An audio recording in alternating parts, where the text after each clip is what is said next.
Capsulitis ya vimos casi todo. Bueno, seguimos, ¿están todos?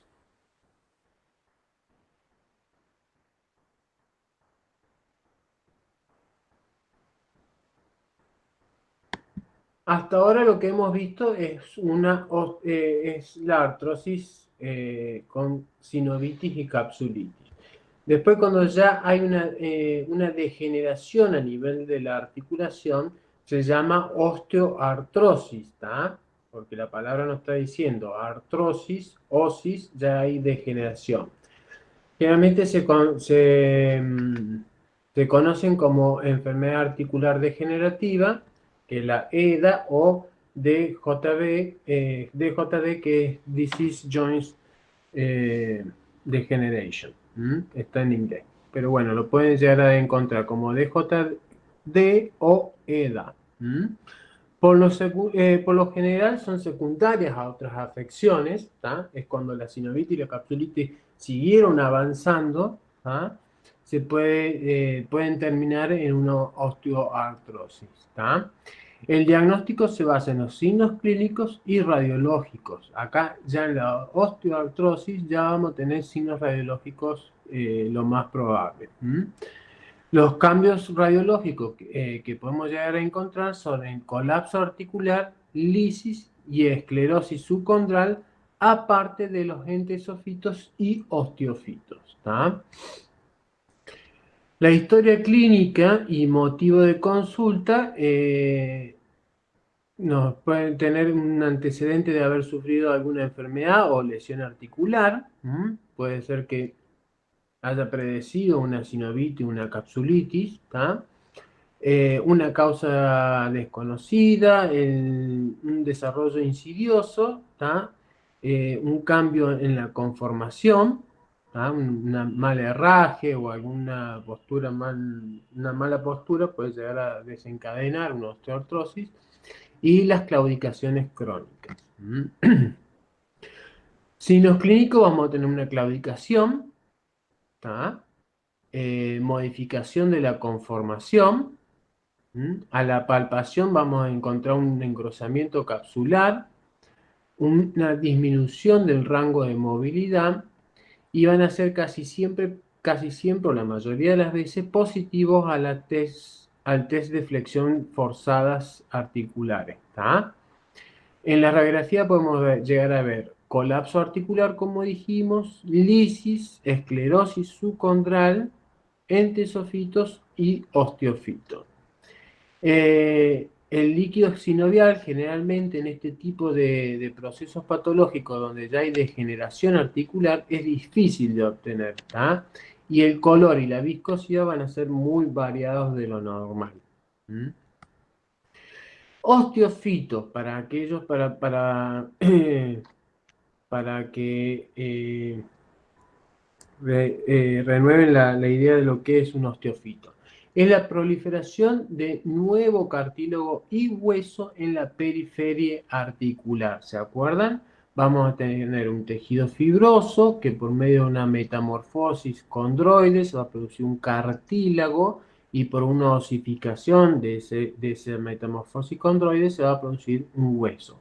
Generalmente se dan los márgenes articulares un aumento y una osificación en los márgenes articulares. ¿Se acuerdan?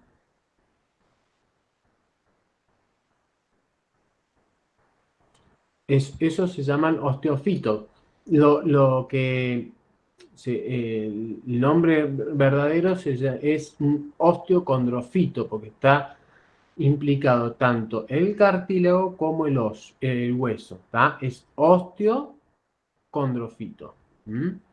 Y entesofito es una proliferación ósea en la inserción de los ligamentos, tendones o cápsulas articulares en el hueso. ¿Ah?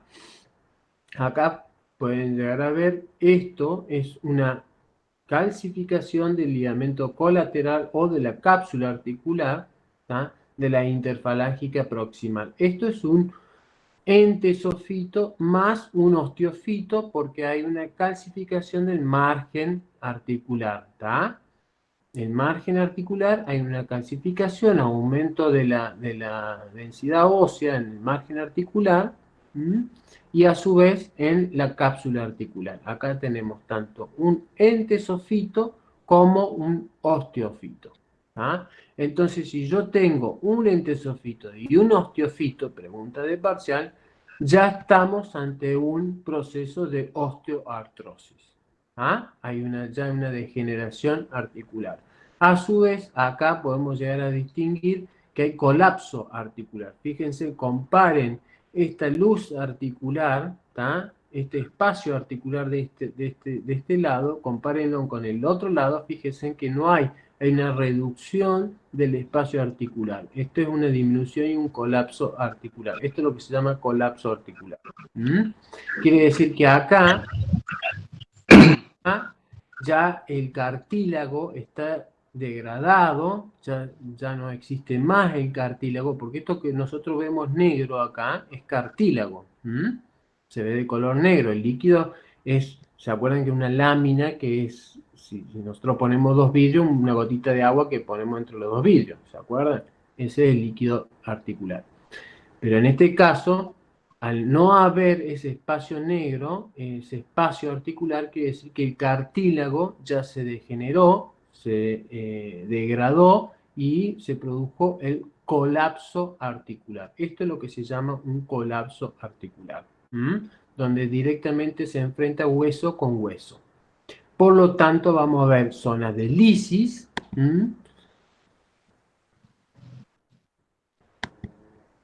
Fíjense en las zonas de lisi, estas pequeñas cositas negras que se ven acá, esos son lisis de hueso subcondral. Y a su vez va a haber una esclerosis del hueso subcondral, a su vez, un aumento de la densidad del hueso subcondral. Hay esclerosis y alguien tiene el micrófono abierto. Yo. ¿Quién es yo? Era el profe Walter, ya lo cerró. Tu compañero dando la nota. No, Walter, que... Bueno, estamos. Estos son los procesos articulares de artrosis. Todo esto van. Acá hay una fractura de la eminencia extensora de la tercera falange, proceso piramidal de la tercera falange, por lo tanto, está afectado también la articulación. Ya hay un proceso artrósico. Fíjense acá como hay todo un proceso artrósico. Vamos a tener una deformación a nivel del metatarso, tarso metatársica, en la región del tarso metatársica. Esto es lo que se llama el esparavan óseo. Una osteoartritis de la intertársica distal tarso metatársica. Profe, ¿puede volver a la radiografía anterior? No. ¿Cuál? ¿Esta? Sí. Esa. Ahí en la segunda falange, ¿eso es un osteófito? ¿Esto? Sí. No, esto no. Es una cresta de la segunda falange. Ah, bien. Es normal, es totalmente normal. Eso es normal. Lo que acá es anormal es esta parte de acá donde ya tenemos fractura y Claro, sí. Sí. Eso lo van a ver en la mayoría de las articulaciones, en una cresta que hay a nivel de la segunda falange. ¿Estamos? Sí, gracias, profe. Bien, muy bien haber visto ese detalle radiológico. Bien. Bueno, entonces dijimos que en los procesos artrósicos vamos a tener una remodelación a través del trabeculado del hueso subcondral. Vamos a tener un aumento de las vellosidades a nivel de la membrana sinovial, un aumento del grosor de la cápsula articular. Fíjense en el parte normal. Esta es la articulación normal de este lado. Y de este lado tenemos la articulación enferma. ¿Está? ¿Se logran ver? Bueno, vamos a tener un aumento del periósteo periarticular, uno de los signos que vamos a tener, un aumento del periósteo periarticular, una remodelación a nivel del trabeculado óseo, un aumento de la membrana sinovial y un engrosamiento de la cápsula sinovial. Fíjense en cómo está engrosada esta cápsula sinovial con esta, y fíjense en las vellosidades de la membrana sinovial, como acá están aumentadas las vellosidades, ¿tá? Por el proceso inflamatorio. Vamos a tener erosiones a nivel de los canales vasculares. Vamos a tener formación de los osteofitos. Fíjense en este margen articular como está bien liso y corresponde a los patrones normales de una articulación. En cambio acá ya hay una formación de los osteofitos, ¿estamos? Y acá vamos a tener la formación de los entesofitos, ¿ven? Como acá, como se empieza a producir la osificación de la inserción de la cápsula articular, donde acá la cápsula articular tiene una inserción mucho más suave y normal, ¿estamos? Así es como son los cambios patológicos que vamos a encontrar en una osteoartrosis. Y a su vez el colapso articular. Fíjense en la luz en el espacio articular está disminuido en comparación con esta otra. ¿Estamos? Esta es otra forma ilustrativa. Vamos a ver debilidad y alteración de las estructuras de los músculos y tendones relacionados a esa articulación. Una degradación del cartílago, inflamación de la membrana sinovial, reducción de la viscosidad del líquido sinovial. Al haber una inflamación de la membrana sinovial, va a haber una reducción de la viscosidad de ese líquido, que la viscosidad está dada generalmente por el ácido hialurónico. Al estar inflamada la membrana sinovial, va a estar alterada la producción de ácido hialurónico a través de la membrana sinovial. Vamos a tener los osteofitos, la formación de los huesos en los márgenes articulares, pregunta de parcial. Los entesofitos, que es la calcificación de la inserción de la cápsula articular, más allá del engrosamiento de la cápsula articular. Va a haber zonas de esclerosis ósea a nivel del hueso subcondral, pero también podemos llegar a tener lesiones líticas a nivel del hueso subcondral. ¿Estamos? Osteoartrosis, el tratamiento es en manejar, principalmente el objetivo va a ser manejar el dolor, terapias físicas, tanto como hídricas de hielo, fisioterapia y demás. Y la artrodesis. La artrodesis es la formación en forma quirúrgica de una anquilosis articular. Es uno de los tratamientos de la osteoartrosis en su estadio más avanzado. ¿Saben lo que es una anquilosis articular? No, no. Anquilosis articular viene de anclar. Se produce la unión de esos dos huesos que participan en la articulación, se estimula al desarrollo de que esos dos huesos se terminan uniendo entre sí, se produce de forma por un taladro o por la inyección de alcohol al 70% intraarticular, en fin, todo lo que tratamos de hacer es romper ese cartílago articular y que esos dos huesos se enfrenten entre sí y que se unan y se anclen entre sí. Entonces ahí ya el dolor artrósico disminuye y es ya cuando el proceso artrósico está muy avanzado. En última instancia, En siempre. la última instancia de tratamiento puede llegar a ser la artrodesis o anquilosis articular.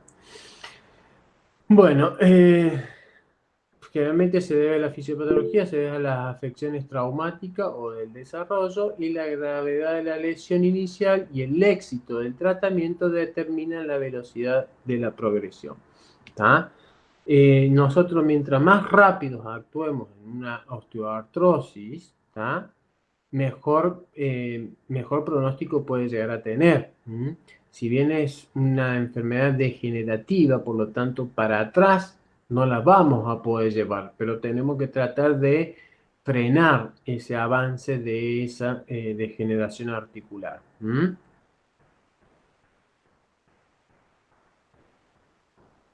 Bueno, epidemiológicamente afecta a cualquier caballo. Generalmente los caballos deportivos son los que más afectados están.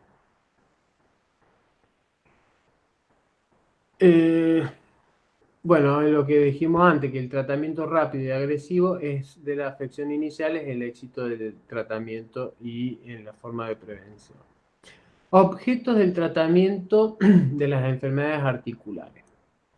Nosotros vimos que la articulación está compuesta por hueso, cartílago, líquido sinovial producido por la membrana sinovial, las membranas sinoviales, los ligamentos colaterales, en fin.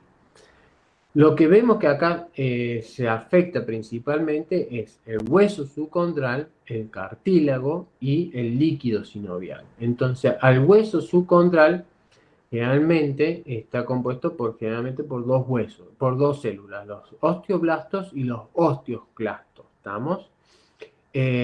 ¿Cómo podemos tratar el hueso? A través de los biofosfonatos. Que los biofosfonatos lo que te hace es una inhibición de los osteoclastos.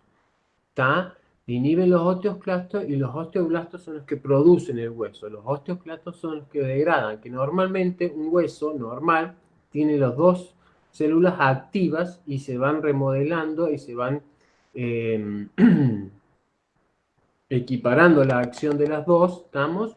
Pero en el caso de una artrosis donde nos podemos llegar a tener erosión del hueso subcondral, lo que tenemos que tratar de hacer es frenar esa erosión de ese hueso subcondral inhibiendo los osteoclastos. Entonces, una forma de tratar la artrosis a nivel del hueso es del biofosfonato, ¿estamos? A nivel del cartílago, que es otro componente que está afectado, las células de los cartílagos son los condrocitos, que son los encargados de producir los glucosaminoglicanos. Entonces, ¿cómo hacemos para tratar ese cartílago? Es a través de los glucosaminoglicanos externos, que en este caso lo que se usa son el sulfato de pentosano. Y el líquido sinovial, que está producido por los sinoviocitos, es uno de los principales componentes del líquido sinovial, es el ácido hialurónico, que la concentración de ácido hialurónico en ese líquido sinovial es lo que nos va a dar el grado de viscosidad de ese líquido sinovial.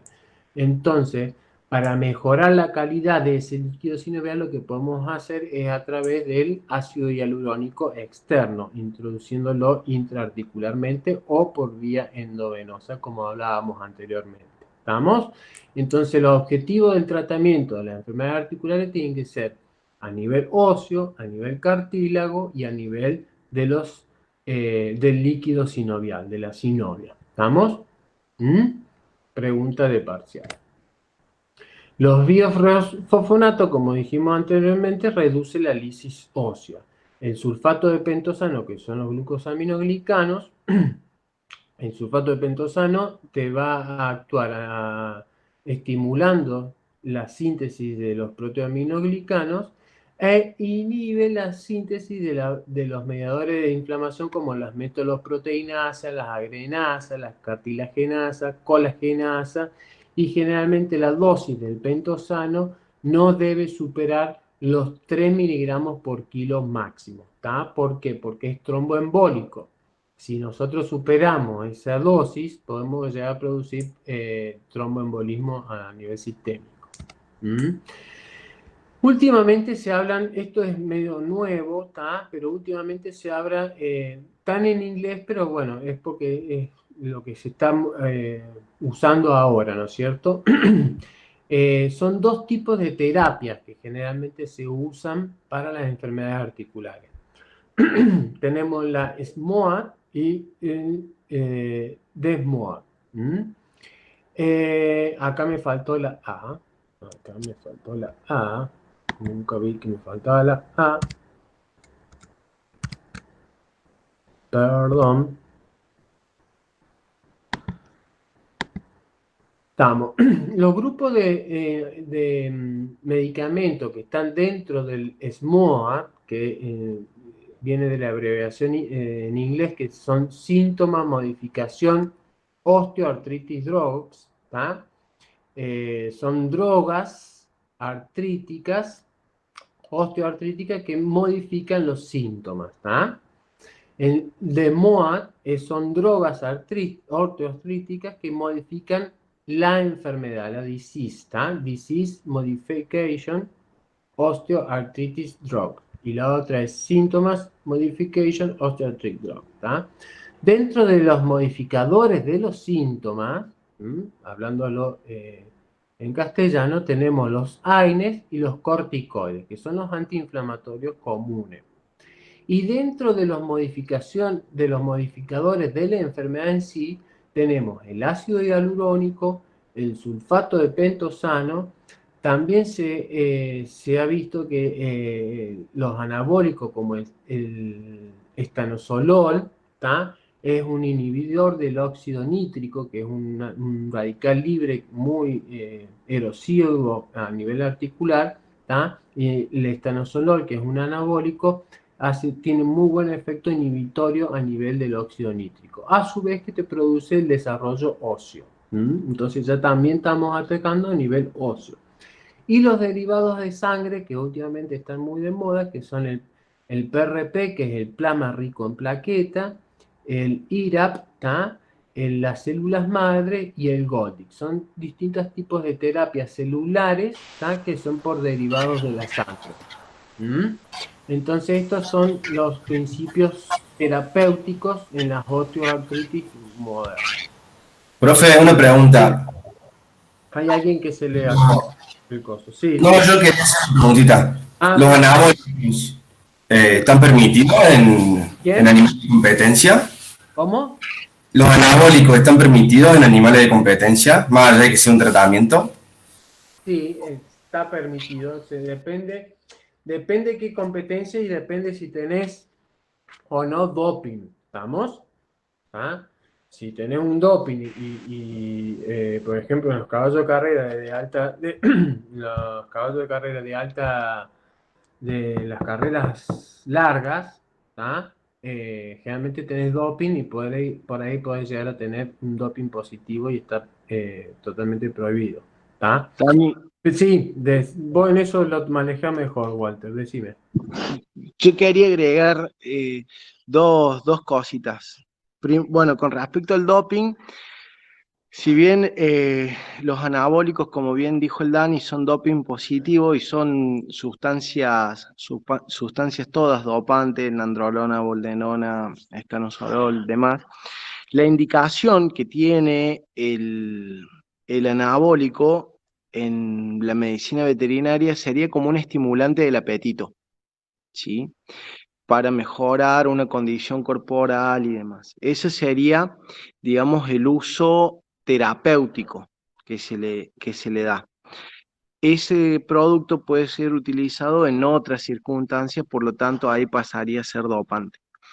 En Argentina los análisis son cualitativos, ¿sí? ¿Qué significa que sean cualitativos? Que lo que marcan es si la droga está presente o no en esa muestra que se extrajo. No son cuantitativos, por lo tanto muchas veces lo que es la testosterona, principalmente en machos, pasa desapercibida, por decirlo de alguna manera, porque en un macho entero tiene sí o sí testosterona. Eso con respecto al uso de los anabólicos. Con respecto a las terapéuticas con bifosfonato, les quería comentar, el otro día me consultó un odontólogo que estaba haciendo una maestría con respecto al uso de los bifosfonatos en humanos. Y me decía que la inhibición de los osteoclastos que les comentaba el Dani, la hace a partir de la inhibición de la angiogénesis. Por lo tanto, el uso prolongado y repetido que se da en humanos, lleva a una necrosis de los huesos que mayor modificaciones sufren. ¿Cuál se imaginan que son los huesos? ¿Qué más modificaciones tenemos los humanos? ¿Qué más fuerzas o más presiones reciben por recibir mayores presiones diariamente?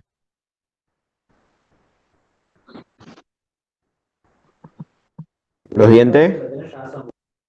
¿Los Los dientes, dientes. un hueso? La La mandíbula y la tibia. Acá. Claro, claro. Perdón, me La expresé tibia y la mal. mandíbula. ¿Sí? La tibia, las tibias y las mandíbulas. Las tibias por caminar y la mandíbula porque se usa en cada movimiento masticatorio. Entonces las personas estaban teniendo algunas necrosis de esos huesos. ¿Sí? Y que era, bueno, este odontólogo lo que estaba buscando era hacer prótesis mandibulares, básicamente.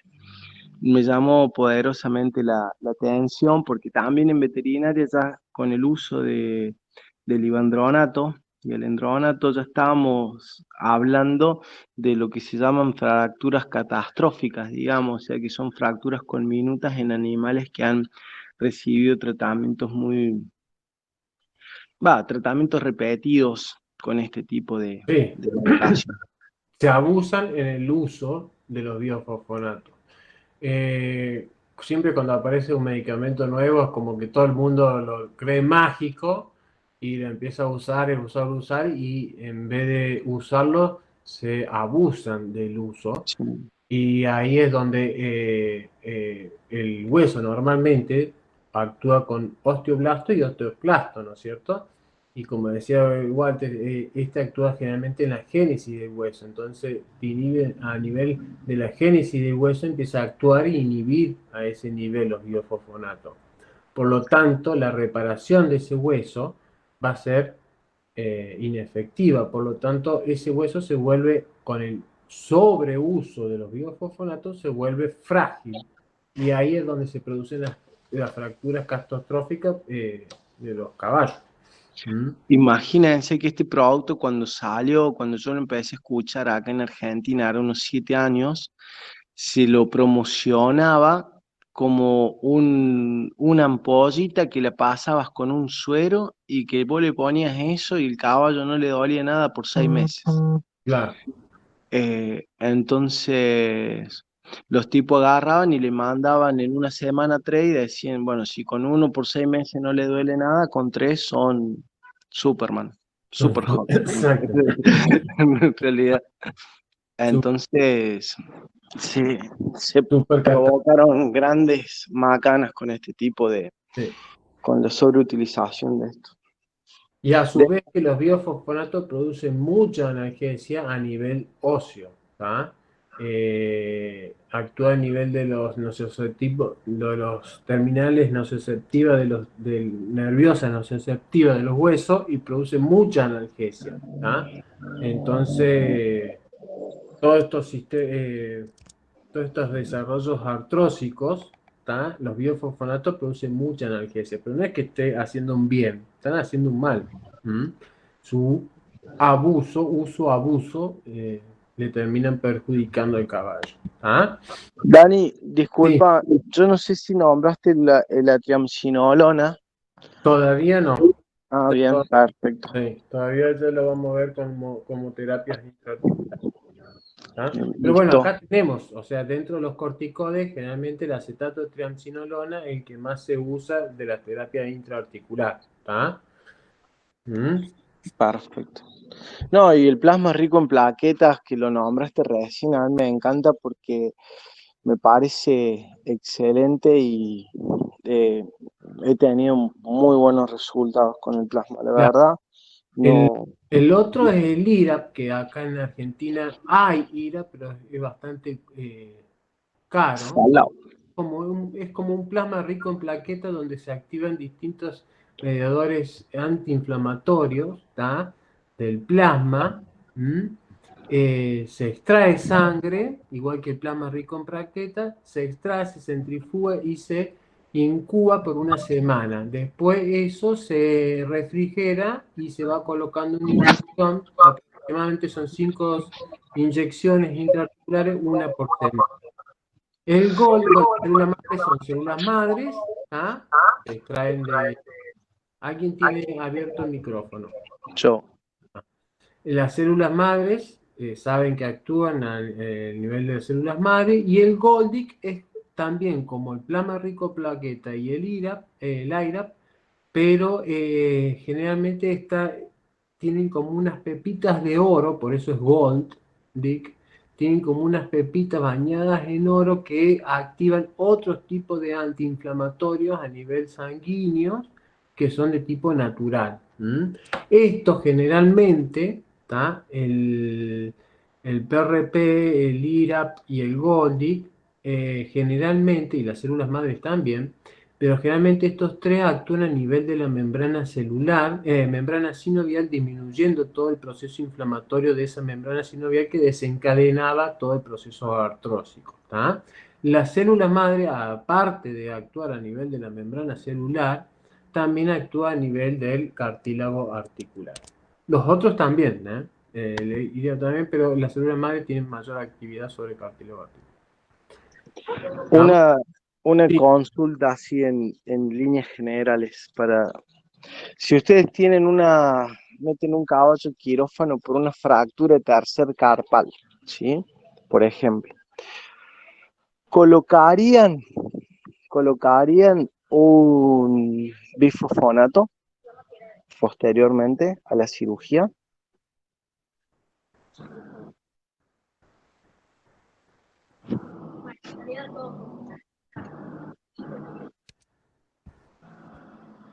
Se nos durmieron, bueno.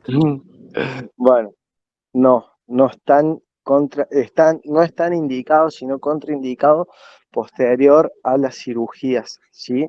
Por esto, pues nosotros estamos, mediante la cirugía, buscando un proceso de cicatrización ósea, que los osteoclastos serían parte de ese proceso de cicatrización y remodelación ósea, ¿sí? Por eso no se aplican. Por ahí en una cirugía de este tipo probablemente sea más viable un plasma rico en plaquetas.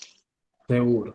Generalmente en las fracturas óseas los biofosfonatos están contraindicados, ¿ah? Porque interfieren en la reparación normal de ese hueso. ¿Estamos, chicos? Sí. Bueno. Vamos a artritis séptica o infectiva. La causa que dijimos que podía llegar a ser hematógena, que puede llegar a venir por sangre, la penetración local o un trauma qué sé yo, se hincó un clavo en la articulación, una astilla o lo que sea, o un trauma que produjo favoreció la proliferación de bacteriana o de microorganismos intraarticular, o iatrogénica. Muchas veces, cuando hacen infiltraciones intraarticulares y no estuvo el protocolo ahora que está de moda el protocolo de antiséptico, de asepsia para la maniobra quirúrgica de una infiltración intraarticular, puede llegar a producir una artritis séptica iatrogénica. ¿Estamos? Hematógena más frecuente cuando proviene por vía sanguínea, son más frecuentes en animales jóvenes, ¿tá? Que son secundarias a actinovicosis, streptococcus, salmonella, Escherichia coli, enterobacteria y rhodococcus, ¿tá? Generalmente puede estar acompañada de una osteomielitis en la epífisis y en la metáfisis de los huesos largos, ¿tá? Es clásico de la infección en los potrillos, siendo esta osteomielitis el foco primario de esa artrosis séptica. Generalmente esa osteomielitis son las que nos producen la artritis séptica en esos potrillos. ¿Estamos? Entonces, si nosotros tenemos un potrillo donde tenemos una osteomielitis en epífisis o metáfisis, ¿tá? Y tenemos una artritis séptica, lo más probable es que esa artritis séptica haya comenzado en la osteomielitis de esa epífisis. ¿Estamos? Los causa hematófagos, como dijimos anteriormente, puede ser la onfaloflebitis, las neumonías, en potrillos, la enteritis en el potrillo nos puede llegar a causar artritis sépticas. Y cualquier otra enfermedad sistémica que produzca una sepsis que puede llegar a favorecer a la colonización intraarticular de microorganismos. Generalmente en los potrillos, cuando hay una falla total o parcial de la transferencia pasiva de inmunoglobulina a través del calostro, son generalmente animales propensos a contraer una artritis séptica. Hay colonización de las bacterias, del microorganismo que generalmente se da en la membrana celular y a su vez esa membrana celular produce una reacción inflamatoria. Hay desde cambios leves con infiltración celular hasta una necrosis de la membrana celular con exudado fibropurulento. Pueden haber desde un cambio muy leve hasta una necrosis total de los componentes articulares, principalmente de la membrana celular. Va a haber pérdida de los glucosaminoglicanos y proteoaminoglicanos. Generalmente en la artritis séptica, lo antes posible que actuemos mejor. ¿Por qué? Porque esa pérdida de glucosaminoglicano y proteoaminoglicano se da, el 40% de esa pérdida se da en las 48 horas, en las primeras 48 horas de la infección. ¿Estamos? El colágeno se puede llegar a perder en un 50% en las primeras 3 semanas de la infección.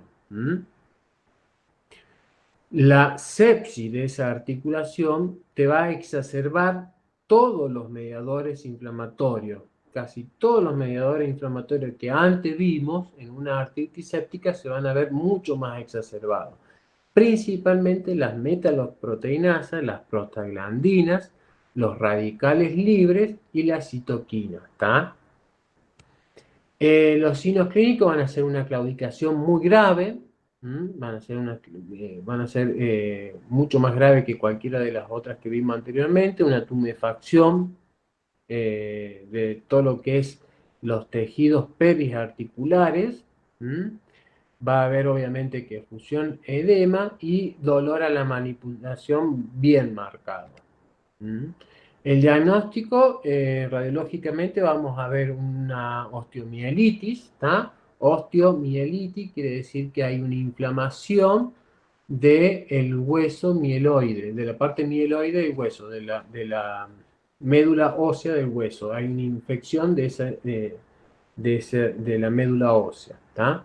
Radiológicamente también vamos a ver un estrechamiento del espacio articular.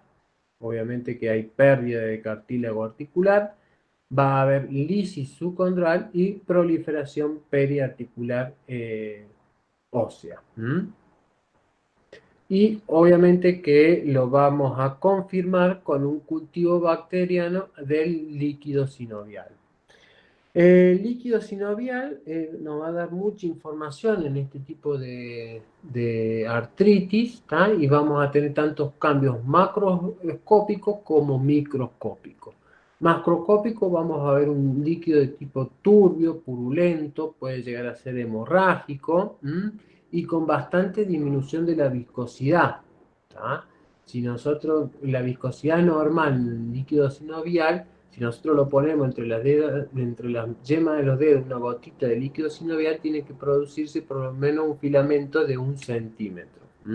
Si ese filamento de 1 centímetro no se produce, la viscosidad está disminuida. Y los cambios microscópicos, obviamente que va a ser el aumento del leucocitario, cuando tenemos un aumento de más de 30.000 células por mililitros cúbicos, ya tenemos colonización bacteriana. Generalmente las artritis sépticas son mayores a 100.000 leucocitos por mililitro. Las proteínas cuando están mayores a 4 gramos por decilitro, quiere decir que ya hay infección, y cuando tenemos una disminución del pH del líquido sinovial, también es un indicativo de infección. Entonces, microscópicamente de laboratorio, cuando tenemos un aumento leucocitario, un aumento de proteínas, de disminución de pH, estamos ante una artritis séptica. ¿Estamos? Muestro de la forma de colectar líquido. Tratamiento es eliminar los microorganismos lo antes posible, que es el microorganismo causante, y eliminar los productos de la inflamación y fibrina que daña el cartílago articular. Esto lo antes posible que actuemos, porque como acá todos los mediadores de la inflamación están exacerbados, más allá de una artritis común, van a estar aumentados casi el doble o el triple que una artritis común. Eso produce mucho daño, y principalmente todo lo que es a nivel de cartílago articular. Donde nosotros tengamos un daño a nivel cartílago, el cartílago es muy difícil o casi imposible regenerarlo. Entonces, donde perdimos cartílago, es muy difícil de volver a reparar ese daño. Por lo tanto, lo antes posible que eliminemos todos esos procesos inflamatorios, es mejor. ¿Cómo lo vamos a eliminar? A través de lavajes articulares. Como yo les dije la otra vez, que generalmente el lavaje articular, los que se usan son Ringel lactato y solución salina. Que se le puede dar un poquito, se puede hacer también un lavaje articular con un poquito de DMSO inyectable diluido, si es que la artritis séptica es muy comprometedora. El DMSO intraarticular es bastante, nos puede llegar a ayudar bastante, ¿está? Pero, ¿qué hacemos con este lavaje articular más allá de sacar toda la noxa, todas las bacterias? Si bien las bacterias van a seguir estando en la membrana sinovial, lo que principalmente tratamos de eliminar con el lavaje articular es todos esos mediadores inflamatorios que nos van a producir la degradación y la modificación intraarticular, ¿está? A su vez se hace una terapia antisistémica, antibiótico sistémico, perdón, que generalmente lo que en mi opción, lo que generalmente uso es penicilina, gentamicina o cefalosporina. Hay que hacer una buena terapia de antibiótico sistémico. La amicacina, de forma intraarticular, se usa. El trimetoprim sulfadiazina también se usa de forma sistémica, y se puede llegar a combinar amicacina con penicilina. Los antibióticos que generalmente se usan de forma intraarticular son la gentamicina, que es 150 miligramos intraarticular, y la amicacina, que va de 125 miligramos a 1 gramo por intraarticular. Perdón. Uno de los últimos trabajos, de los últimos papers que se han leído sobre las artritis séptica, dicen que últimamente el antibiótico de elección es la doxacilina. No sé, ahora no tengo en la mente la dosis de la doxicilina, pero últimamente vendría a ser el antibiótico de elección en las artritis sépticas. ¿Estamos? Podemos hacer un tratamiento complementario con fenilbutazona. Acá sí podemos usar fenilbutazona porque ya está tan alterado el ambiente articular, y el caballo tiene tanto dolor, que bueno, por ahí el costo-beneficio de usar una fenilbutazona, capaz que el beneficio analgésico nos da pie a usarla. ¿Estamos? ¿Se entiende eso?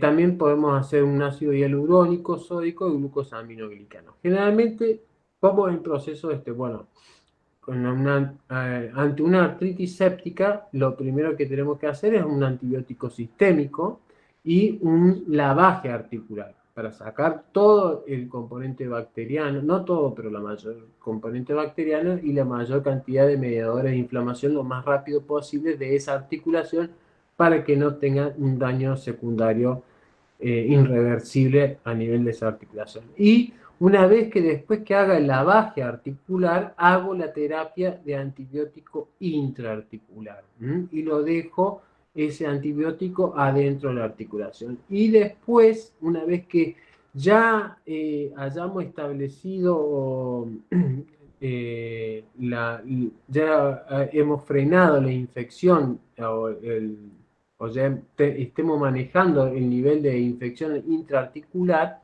ya podemos hacer un tratamiento médico complementario con ácido hialurónico intraarticular o sistémico y glucosaminoglicano. Pero acá lo principal es eliminar el microorganismo. Bueno, este es un video de un caballo que tenía artritis séptica. Fíjese el grado de claudicación que tenía.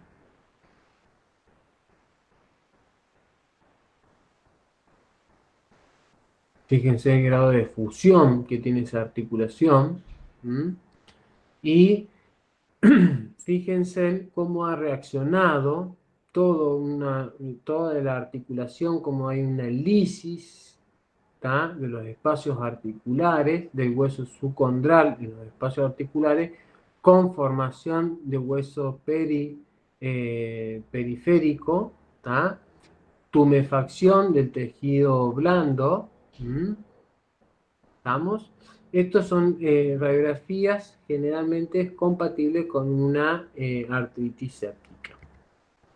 Esto es lo que se llama una artritis séptica ya avanzada, con una luxación de la interfalángica proximal y la anquilosis. Acá ya tenemos una reacción perióstica bastante pronunciada, con anquilosis, pérdida total del espacio articular, ya hay unión casi de los huesos. Fíjese que acá ya no existe espacio articular, hay una anquilosis total de la articulación. ¿Estamos? Osteocondrosis, ¿está? Osteocondrosis disecantes y lesiones quísticas subcondrales. Dentro de las osteocondrosis vamos a tener estos dos tipos de lesiones: la osteocondritis disecante y las lesiones quísticas subcondrales, ¿está? Estas dos alteraciones pertenecen a la osteocondrosis, ¿está?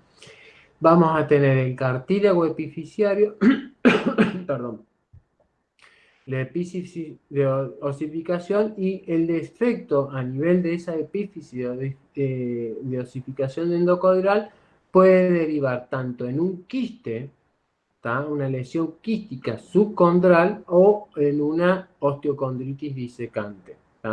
Osteocondritis disecante nos está diciendo ahí que tenemos un elemento óseo, osteocondritis, y un elemento condritis es un elemento cartilaginoso. Disecante quiere decir que hay una pérdida, un desprendimiento o un desgarro de ese colgajo osteocondral. Entonces, el OCD o osteocondritis disecante es una formación de fragmentos o colgajos cartilaginosos u osteocartilaginosos junto a la superficie articular. Es la manifestación más frecuente de las enfermedades ortopédicas de desarrollo en los equinos, pero en este caso no está afectando la articulación. Entonces, tenemos que diferenciar acá lo que es una osteocondrosis, que es la enfermedad, la osteocondritis, que es la respuesta inflamatoria a esta enfermedad, y la osteocondritis disecante, que es la alteración en la cual ya hay un colgajo dentro de la articulación. Se da más frecuente en rodillas, tarsinudo, rodilla entendiéndose por babilla, rodilla, tarso y nudo, son de claudicaciones leves generalmente, ¿tá? Depende del grado de fragmento, pero generalmente usan con claudicaciones leves, tienen mucha efusión articular, generalmente son bilaterales. Si usted encuentra una lesión en un tarso, vayan al otro tarso porque generalmente se dan en forma bilateral. Que una de las soluciones de mejor pronóstico es la intervención quirúrgica, extrayendo ese fragmento osteocondral, y el pronóstico suele ser bueno. Tenemos tres tipos de categorías de la osteocondritis disecante: aquellas que cursan con signos clínicos y radiológicos, aquellas que cursan con signos clínicos pero no hay signos radiológicos, y aquellas que cursan con signos radiológicos y no tienen signos clínicos. ¿Vamos? A ver si les logro mostrar algunas imágenes de osteocondritis disecante que acá tengo. Fíjense.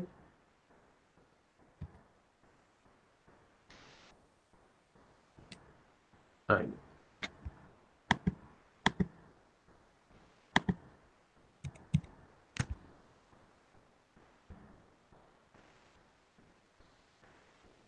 ¿Están viendo la pantalla ahí? Sí, profe. Bueno. ¿Qué proyección radiológica es esta?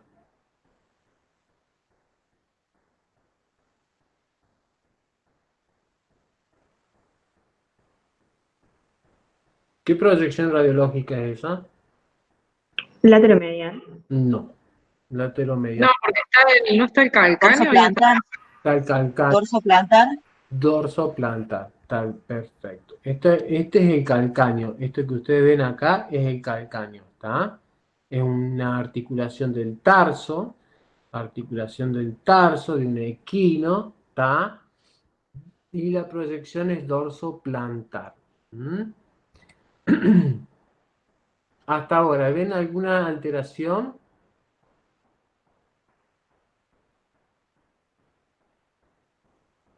Obviamente que estamos hablando de un potrillo, porque fíjense en el cartílago de crecimiento de esa tibia. Esta es una de las proyecciones oblicuas. Realmente esta es la dorsolateral plántaro medial oblicua, y esta es una dorsomedial plántaro lateral oblicua. Fíjense ahí el grado de desprendimiento. ¿Ven? Alcanzan a ver eso que se llama chip articular. ¿Tá? Acá hay un desprendimiento del hueso subcondral del talus. Esta es la tróclea lateral del talus. ¿Tá? Y por lo tanto, como es articular, acá hay desprendimiento tanto óseo como de cartílago. Entonces, esto es una osteocondritis disecante, ¿tá? Porque hay un desprendimiento tanto óseo como de cartílago de este componente articular. ¿Estamos? ¿Se entiende? Esto es un OCD. Generalmente se sacan a los dos. Fíjense el grado de efusión que tiene. Es un potrillito más o menos de 1 año. Este era el grado de efusión que tiene este tarso.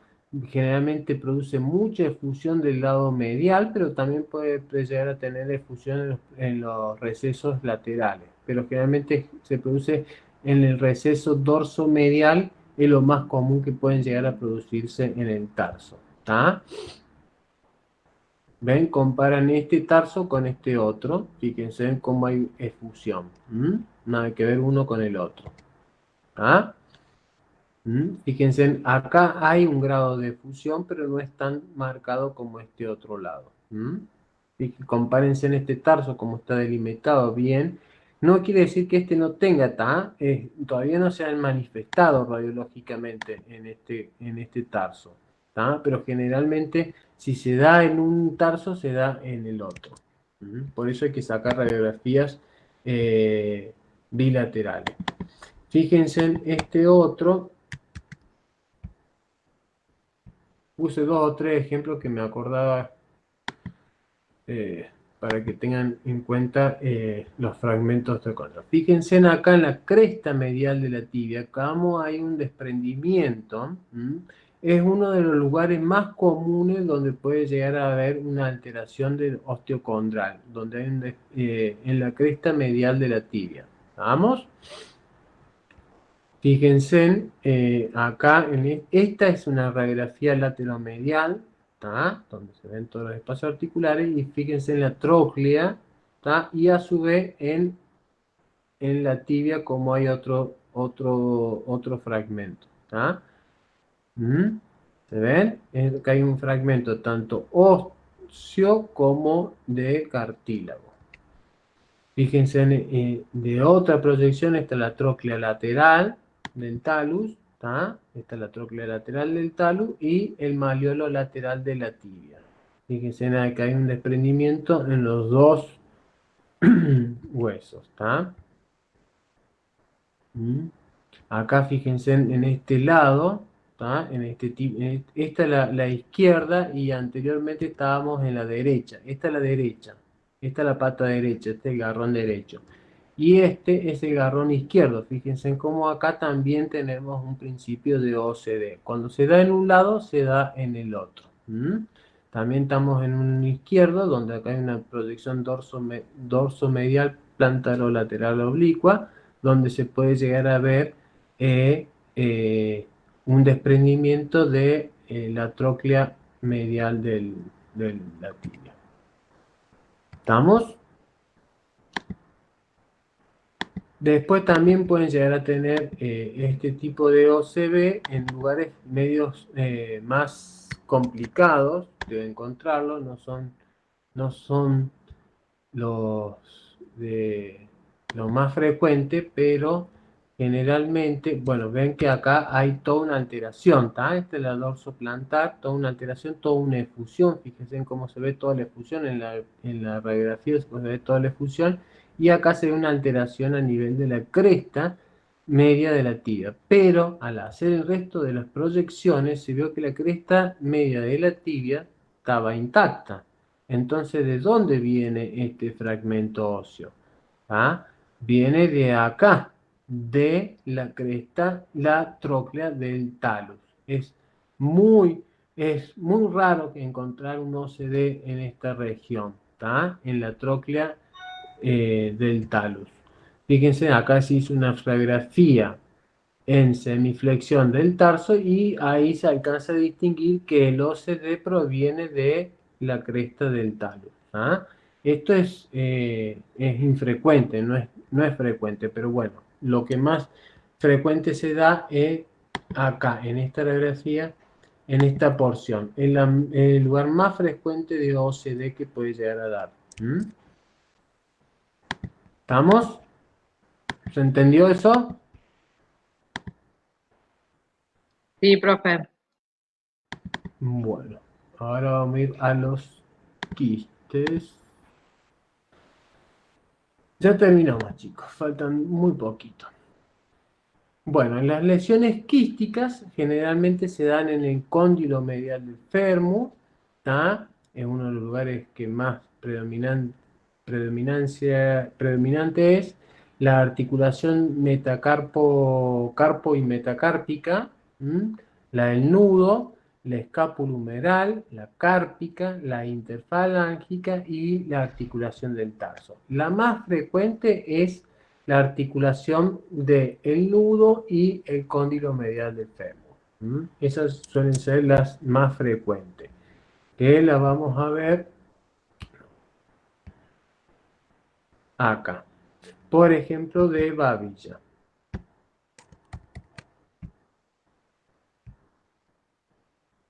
Esta es una proyección lateromedial de babilla y acá, si alcanzan a ver, está el quiste óseo subcondral.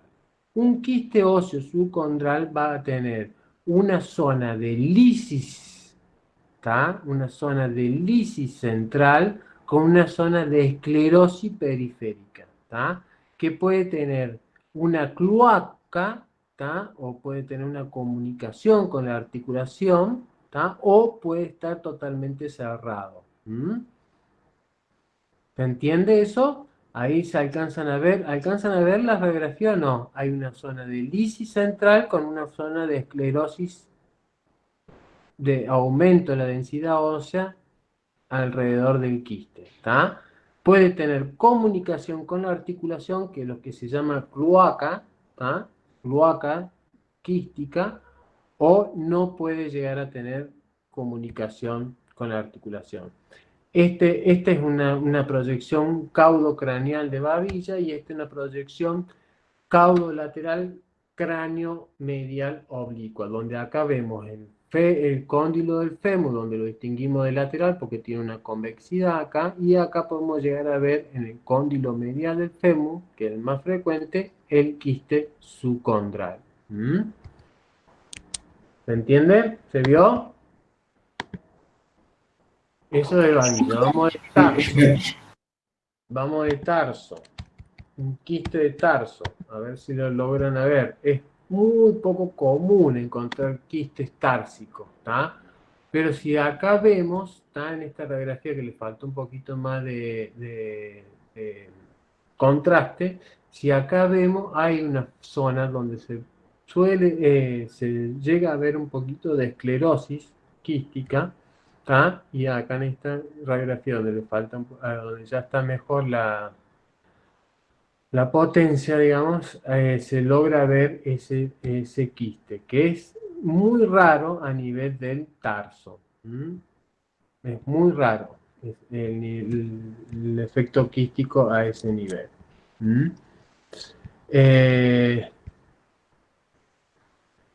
Vamos a ver una de carpo.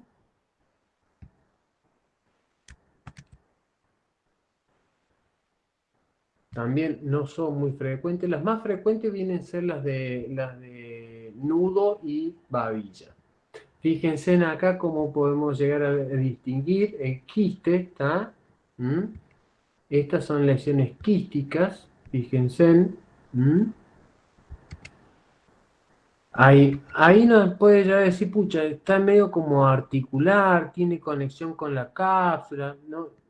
Y haciendo todas las proyecciones radiológicas, nos distinguimos de que el quiste no está comunicado con la articulación y se puede distinguir bastante bien ahí. ¿Ven? Hay una zona de lisis central con esclerosis periquística. Ahí se logra ver en esta radiografía, están muy superpuestos los huesos, por eso no se les llega a ver. En esta no la alcanzo a ver. Pero la de elección viene a ser esta radiografía. Acá también, aparte de la lesión quística, también tenemos un grado de artrosis. ¿Por qué? Porque tenemos un osteofito articular, con entesofito. ¿Cuál es el osteofito y cuál es el entesofito?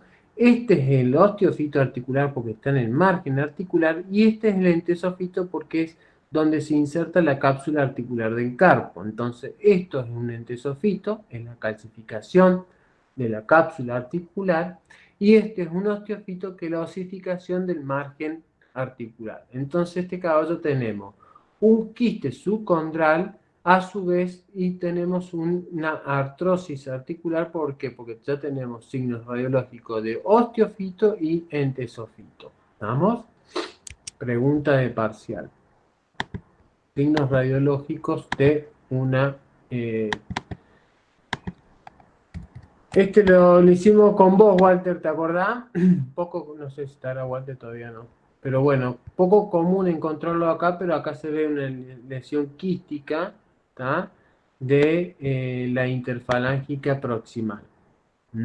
¿Ven? Ahí, a su vez ha tenido una reacción artrósica de la interfalángica proximal, ¿no? Donde acá ya tenemos lisis subcondral, osteofito, entesofito y demás. Esto es un entesofito, esto es un osteofito, lisis y demás. Esta es una radiografía negativa, donde se puede llegar a delimitar bien para saber si hay lesiones quísticas, si hay conexión del quiste, si tiene cloaca no. Y fíjense cómo está todo degradado, todo el hueso subcondral está aumentado de tamaño y todo una lisis a nivel del hueso articular.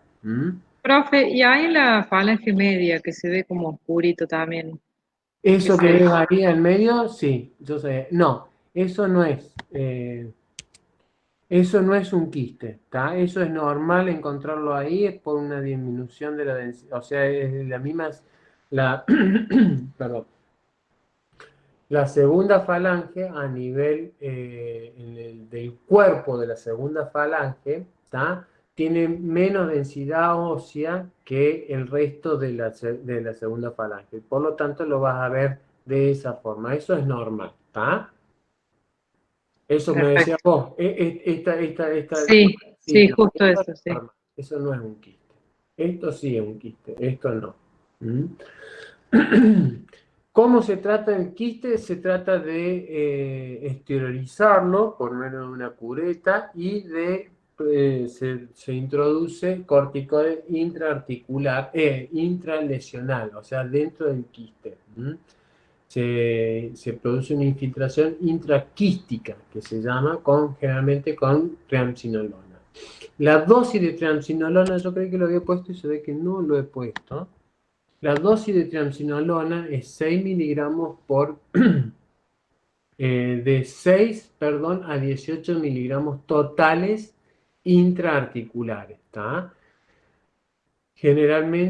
Generalmente viene las 6 miligramos por mililitro. En las presentaciones comerciales viene 6 miligramos por mililitro. Se pone 1 o 2 mililitros de triamcinolona intraarticular y lo que yo generalmente hago es una combinación de ácido hialurónico, amicacina en forma preventiva de 125 miligramos y triamcinolona unos entre 6 y 12 miligramos. Muy raro que use en una articulación 18 miligramos de triamcinolona. Es muy raro. Lo máximo que uso son 12. Algunos dicen que ya 12 tiende a ser condrotóxico. Pero de entre todos los corticoides de depósito, la triamcinolona es la que hoy en día viene a ser la menos condrotóxica. La triamcinolona y la betametasona. La prednisolona es una de las más condrotóxicas. ¿Estamos?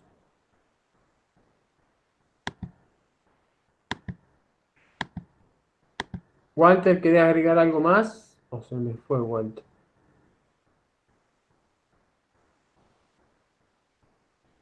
Chicos, los maté, ¿o no?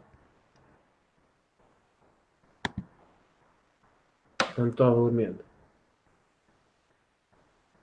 Ahí estaríamos con las afecciones articulares. ¿Alguna duda?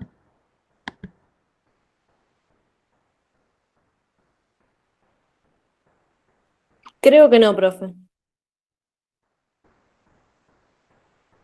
Cada vez que les doy algo, un teórico no tienen duda. No sé si es porque los aburro, porque les expliqué bien o porque los aburro mucho. No sé, pero no. Está muy claro, está muy claro. O los aburro. Pasa que Díganme también, si lo pongo muy tedioso. Díganme, cosa de ver la forma de no hacerlo tan tedioso. Lo que pasa es que, bueno, ustedes vieron que hay que tratar de hacerlo en 4 horas. Tengo que dar todo esto como que lo di muy rápido, capaz que al principio, no sé. igual Profe, las yo dudas tengo una aparecen duda. cuando estudian. ¿Cómo? Alguien dijo que tenía una duda. Sí, sí, yo. ¿Quién es? No es Rocío. específicamente de las articulaciones, pero bueno, no sé si lo dijo ya, se me corta el internet cada rato. Los osteofitos, por ejemplo, en Sí. el medio de un hueso largo, así por algún golpe, ¿es lo que se llama sobrehueso? ¿Es lo mismo? No. Esa es una reacción perióstica. Es una reacción del periósteo, de la última capa de hueso, Sí. ¿está? Ante una anoxa te puede llegar a dar o un estrés, ¿está? se puede llegar a una reacción de una sobrecrecimiento perióstico, ¿tá? Y es lo que se llama sobrehueso, ¿tá? Es distinto al osteofito. Vulgarmente le podemos llegar a decir al osteofito sobrehueso, ¿tá? Pero no es el sobrehueso, ¿tá? El sobrehueso generalmente lo puedes llegar a encontrar a nivel del segundo o cuarto metacarpiano o metatarsiano, ¿tá? Generalmente a palmar del segundo o cuarto metatarsiano, y es una reacción del periósteo, ¿tá? Bueno. El osteofito es una metaplasia de los márgenes articulares. ¿Se O sea, entendió? no se puede dar el osteofito en medio así de... No, no, no. Ah, No. bien, bien. Sí, el osteofito sí o sí tiene que estar en un margen articular. Si no, no es osteofito.